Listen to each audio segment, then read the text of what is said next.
Sebab NU itu mujaniban ta'nifan au tatarrufa musahiban takriman au talattufa. Anti kekerasan, anti radikalisme. Nggak pernah kita kasar sama orang, nggak pernah. Nah, itu yang mereka kemudian nyaman, Pak. Sejak dulu, sejak muassis pendiri NU begitu. Kecuali dengan Belanda karena menjajah. Kecuali dengan Jepang karena menjajah. Kalau tidak menjajah, kalau tidak memusuhi NU, maka NU akan selalu menebarkan rahmah kepada seluruh umat di dunia. Karena NU didirikan bukan hanya untuk warga NU, NU didirikan untuk umat Islam dan untuk peradaban dunia, saudara-saudara.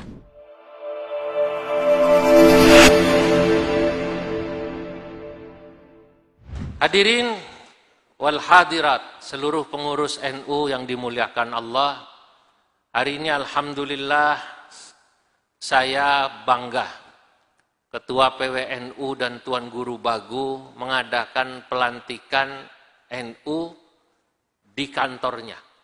Seperti tadi disampaikan beliau, ya inilah keadaannya. Supaya yang hadir mikir. Ini kalau belum ada jendelanya, saya nyumbang apa? Kan begitu Pak Prof ya. Ya. Kalau ini belum ada keramiknya, supaya saya nyumbang apa? Itu supaya mikir.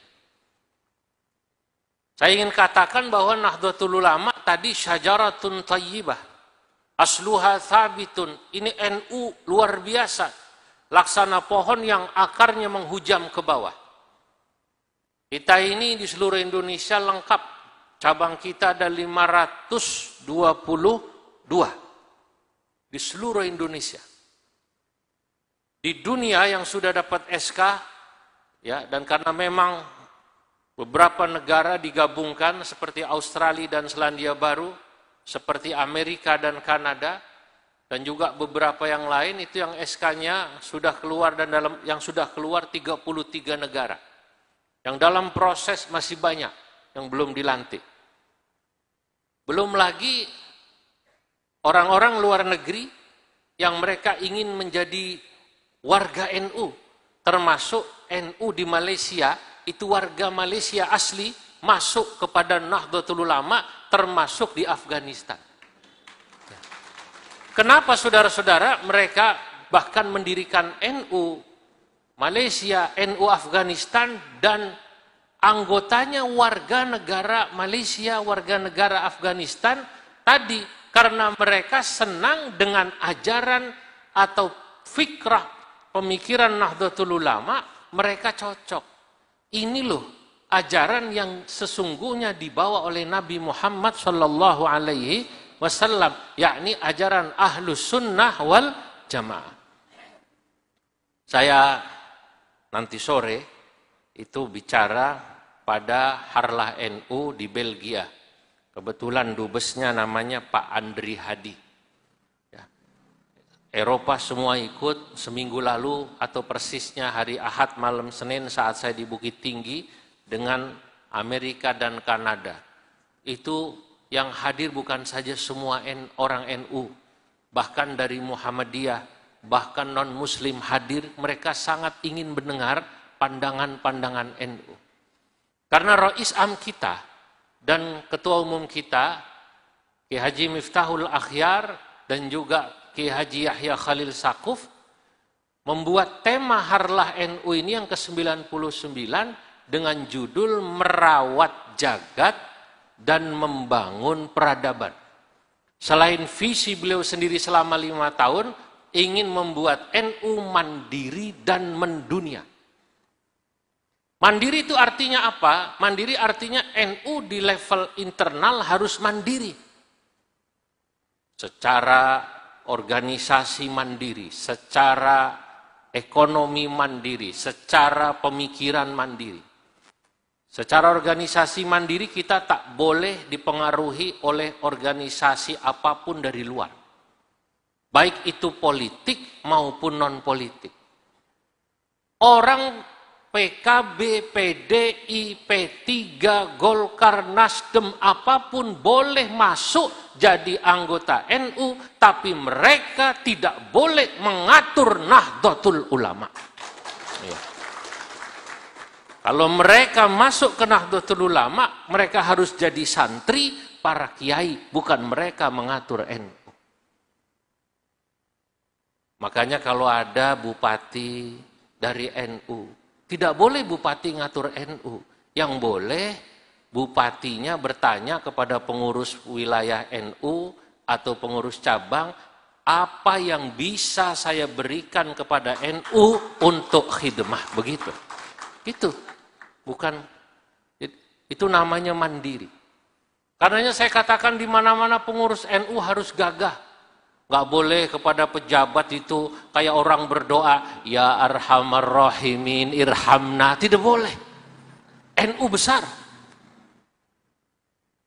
Saya selalu menjelaskan bagaimana besarnya NU.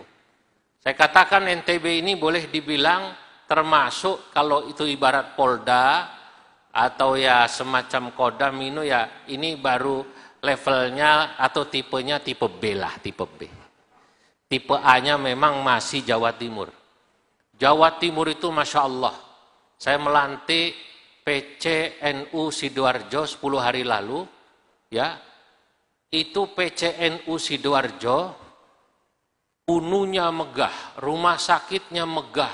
Saking megahnya besar, kemudian asetnya semua, aset di Sidoarjo, itu semuanya ununya, rumah sakitnya, sekolahnya, semuanya sudah menjadi nama perkumpulan Nahdlatul Ulama. Tidak ada lagi yang bernama lain. Asetnya semua milik NU. Andai kata yang bersangkutan bukan lagi pengurus NU, tetap aja semua yang aset-aset itu milik Nahdlatul Ulama. Sidoarjo level kabupaten tiap bulan itu bisa mengirim ke Nahdlatul Ulama PB 100 juta. Bisa nyumbang PB 100 juta tiap bulan itu. Jangan tanya PWNU Jawa Timur, tempat pertemuannya megah ya Kiai. Masya Allah, megah sekali. Saya juga membayangkan nanti saya datang ke sini ini, saya tidak tahu nanti Prof. Masnun ini akan bikin tempat pertemuannya di lantai berapa? 10. Di lantai 5. Nanti ada liftnya, begitu khusus buat pertemuan. Nah, tapi ini butuh proses, saya yakin. Karena memang di sini perlahan-lahan. Tapi jika kita betul-betul membenahi NU di sini, mandiri tadi lewat koin NU, lewat i'anah syahriyah, iuran bulanan para pengurus, insya Allah apa yang tidak bisa. Di Magelang, NU di level kabupaten, itu tiap bulan dari koin NU iuran, bapak-bapak yang dimasukkan dan ibu-ibu dalam celengan NU, dikumpulkan satu kabupaten, Pak, itu nilainya 1,5 miliar. Itu di Cilacap, di Magelang, di kota-kota kabupaten se-Jawa, NU sudah begitu. Makanya di Jawa, kantor MWC tidak ada yang jelek. Di Jawa, kantor kabupaten atau PCNU tidak ada yang jelek. Apalagi kantor PW, tidak ada yang jendelanya bolong. Saya ceritakan ini supaya semangat orang sini. Kalau di Jawa bisa, insya Allah NTB setahun 2 tahun lagi bisa. Ya, ya. Kenapa? Karena saya lihat dari wajahnya warga di sini begitu cinta pada NU, cinta para ulama. Kalau organisasinya saja namanya Nahdlatul Ulama, insya Allah para anggota pengurusnya cinta pada Nahdlatul Ulama, mereka akan bisa buat kantor yang megah. Iurannya dibuat. Kecintaan itu harus kita tanamkan. Ini maknanya mandiri. Mandiri dari pemikiran.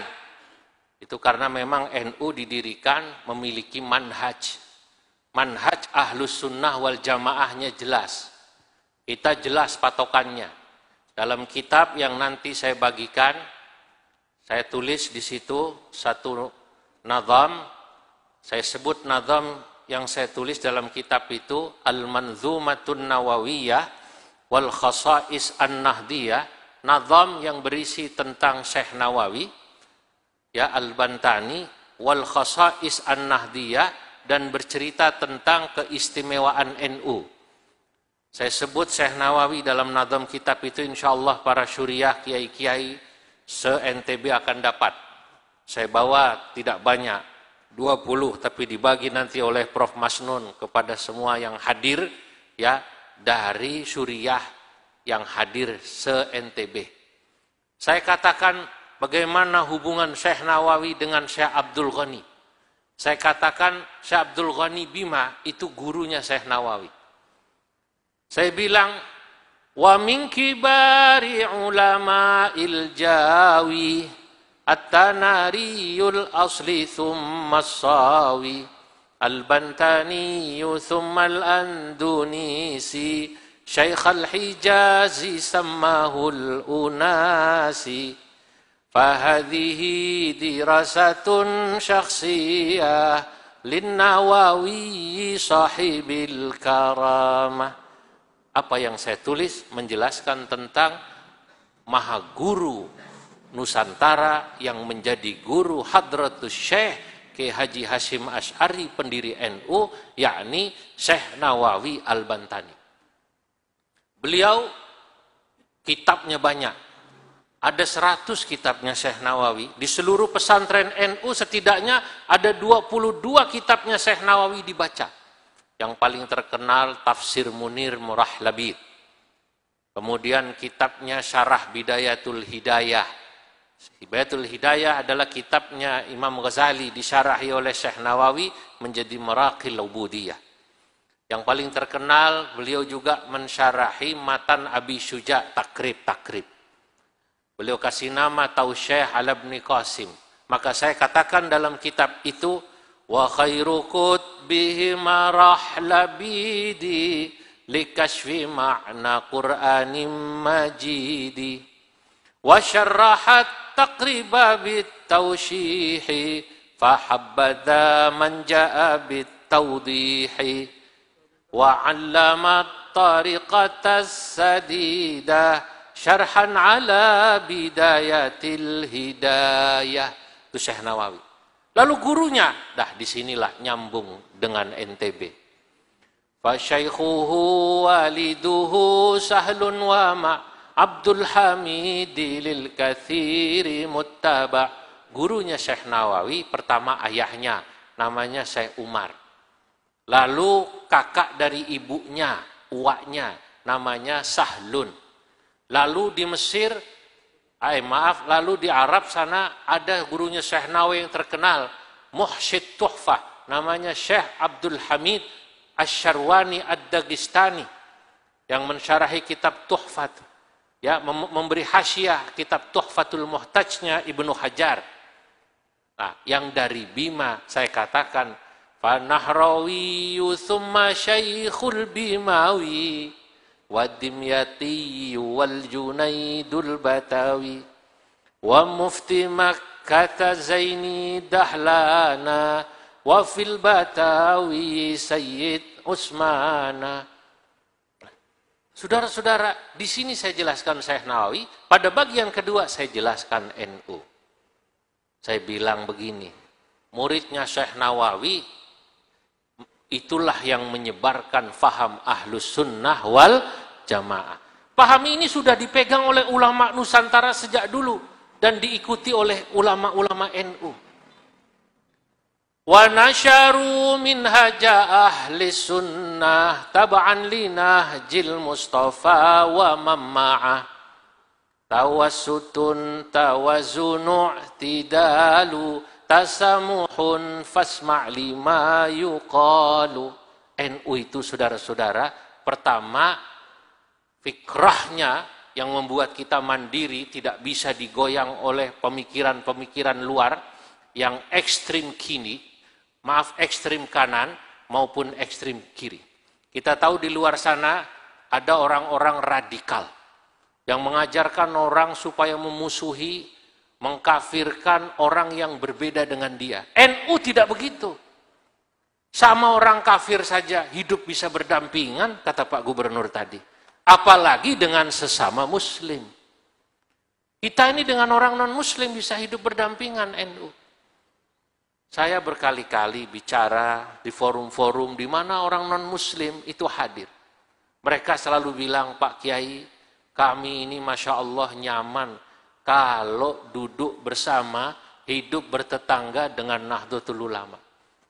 Sebab NU itu mujaniban ta'nifan au tatarrufa, musahiban takriman au talattufa. Anti kekerasan, anti radikalisme. Nggak pernah kita kasar sama orang, nggak pernah. Nah, itu yang mereka kemudian nyaman, Pak. Sejak dulu, sejak muassis pendiri NU begitu.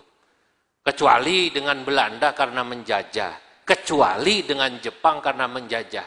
Kalau tidak menjajah, kalau tidak memusuhi NU, maka NU akan selalu menebarkan rahmah kepada seluruh umat di dunia. Karena NU didirikan bukan hanya untuk warga NU, NU didirikan untuk umat Islam dan untuk peradaban dunia, saudara-saudara. Ini makna bahwa kita ini akan merawat jagat dan membangun peradaban. Jadi kalau ada orang berpikir NU didirikan hanya untuk NU, dia belum paham. NU didirikan untuk dunia. Coba lihat itu. Lambang Nahdlatul Ulama. Dotnya melewati jagat. Nahdlatul Ulama. Dot itu lambang bahwa NU harus mendunia. Pemikirannya bukan saja mandiri, tapi justru mewarnai. Kita jangan sampai mau itu dipengaruhi oleh pikiran-pikiran ekstrim kanan maupun ekstrim kiri. Justru kita yang menjelaskan faham toleransinya NU, moderatnya NU, tawazunnya NU, adilnya NU ke seluruh dunia.